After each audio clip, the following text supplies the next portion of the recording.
جی تو بیٹا ہم نے پہلے دو اشعار کی تشریح کر لی، نظم پیوستہ رہ شجر سے امید بہار رکھ۔ اب اس کا تیسرا شعر ہے تیرے گلستاں میں بھی فصل خزاں کا دور، خالی ہے جیب گل زر کامل عیار سے۔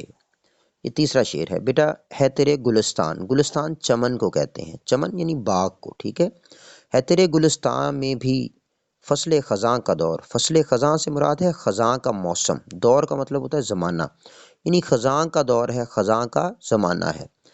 خالی ہے جیب گل، جیب گل پھول کی جیب، ٹھیک ہے، پھول کی جیب، گل کہتے ہیں پھول کو، اور جیب درمیان والا حصہ، پھول کے درمیان والا حصہ یعنی جیب گل، اور زر کامل عیار سے، زر کامل عیار سے۔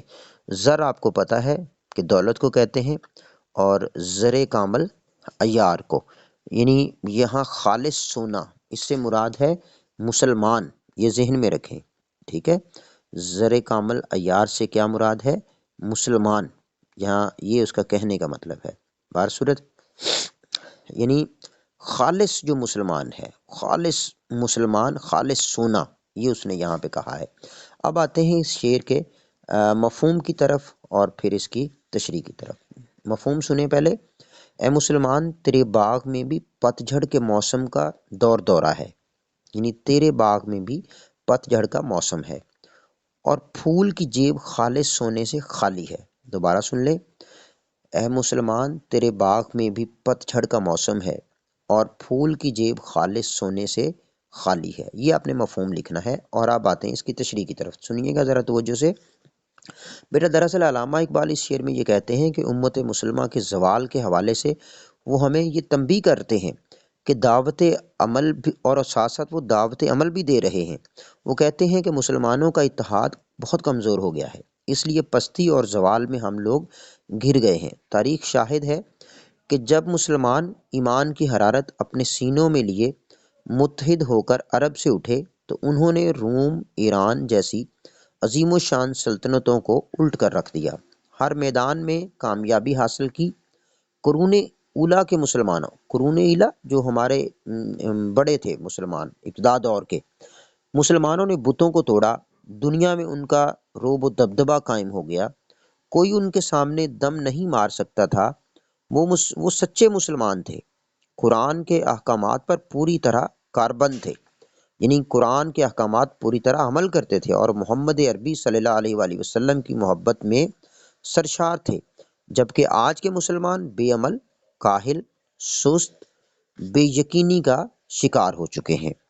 بیٹا یہی جو ہے اس شعر کی تشریح ہے بقول اقبال۔ اقبال نے خود ہی اپنے ایک شعر میں کہا، یہ حوالے کے شعر کے طور پہ آپ لکھیں گے، گنوا دی ہم نے جو اسلاف سے میراث پائی تھی، گنوا دی ہم نے جو اسلاف سے میراث پائی تھی، ثریا سے زمین پر آسمان نے ہم کو دے مارا۔ آگے بیٹا چوتھا شعر ہے، ساتھ ہی میں اس کی تشریح کرنے جا رہا ہوں، توجہ کریے گا۔ جو نغمہ زن تھے خلوت اور آگ میں طیور، رخصت ہوئے تیرے شجر سایہ دار سے۔ نغمہ زن تھے یعنی جو گیت گانے والے تھے، نغمہ زن ہونے کا مطلب ہے گیت گانا، اور خلوت اوراق، خلوت تنہائی کو کہتے ہیں، اوراق پتوں، مراد ہے پتوں کی تنہائی، اور طیور کا مطلب ہے پرندے، ٹھیک ہے، طائر کی جمع ہے طیور، اور شجر سایہ دار سے، شجر درختوں کو کہتے ہیں، یعنی سایہ دار درخت سے وہ رخصت ہو گئے۔ اب ذرا اس کا پہلے مفہوم سنیں جو یہ شعر ہم نے پڑھا ہے۔